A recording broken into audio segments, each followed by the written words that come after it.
30 जनवरी को पाकिस्तान के पेशावर में एक मस्जिद पे हुए आत्मघाती हमले में करीब 100 लोगों की मौत हो गई, जबकि 200 से ज्यादा लोग गंभीर रूप से घायल हो गए थे। जिस समय मस्जिद में ये धमाका हुआ था, उस वक्त पेशावर की सिविल लाइंस स्थित मस्जिद में लोग नमाज पढ़ रहे थे। मस्जिद में हुए ब्लास्ट के बाद वहाँ की स्थिति इतनी खौफनाक थी कि मस्जिद के चारों ओर चीख पुकार मच गई थी। हर तरफ लोग अपनी अपनी जान बचाने के लिए वहां से निकलने की कोशिश में लगे थे। हादसे के बाद स्थानीय लोगों और सुरक्षा कर्मियों ने वहां से घायलों को निकालने का काम शुरू किया, लेकिन धमाका इतना जोरदार था कि एक पल के लिए ऐसा लगा कि मस्जिद में मौजूद लोगों में से किसी की भी जिंदगी नहीं बची होगी। वहीं पेशावर में हुए इस आत्मघाती हमले के बाद पाकिस्तान के रक्षा मंत्री ख्वाजा आसिफ ने एक बयान में भारत और इजराइल की तारीफ कर सबको चौंकाने का काम किया है। रक्षा मंत्री ने कहा कि जिस तरह से हमारे यहाँ नमाजियों पर आए दिन आतंकी हमले होते रहते हैं, भारत और इजराइल में श्रद्धालुओं पर पूजा करते वक्त कभी हमला नहीं किया जाता। रक्षा मंत्री ने हादसे पर दुख जताया।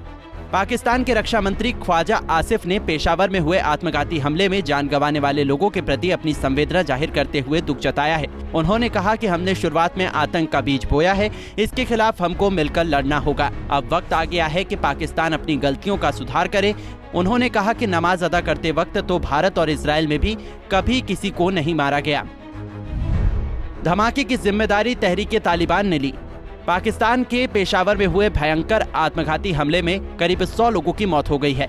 हमला सोमवार की दोपहर करीब 1:40 पर हुआ था, जिस समय मस्जिद में नमाज पढ़ने वालों की काफी ज्यादा तादाद थी। पाकिस्तानी मीडिया के मुताबिक इस धमाके की जिम्मेदारी तहरीके तालिबान पाकिस्तान ने ली है। आतंकी संगठन ने हमले के बाद एक बयान जारी कर कहा कि उसने पिछले साल अपने नेता उमर खालिद खुरासनी की हत्या का बदला लिया है। पिछले साल भी हुआ था ऐसा आत्मघाती हमला।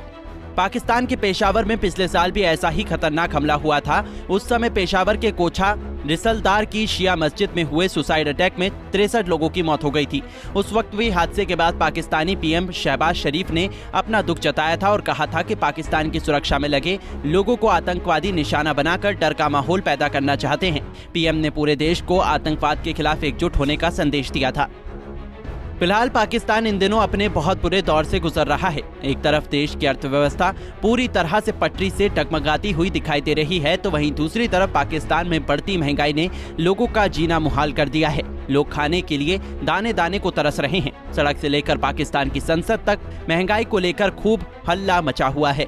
पाकिस्तान सरकार अपने देशवासियों को राहत देने में पूरी तरह फेल होती दिखाई दे रही है, तो वहीं अब दूसरी तरफ पेशावर की मस्जिद में हुए आत्मघाती हमले के बाद खुद देश के रक्षा मंत्री ख्वाजा आसिफ ने इस बात को कहा है कि पाकिस्तान ने खुद आतंकवाद का बीज बोया है। अब समय आ गया है कि देश एकजुट होकर आतंकवाद के खिलाफ लड़े। ये बड़ी बात है। पंजाब केसरी टीवी।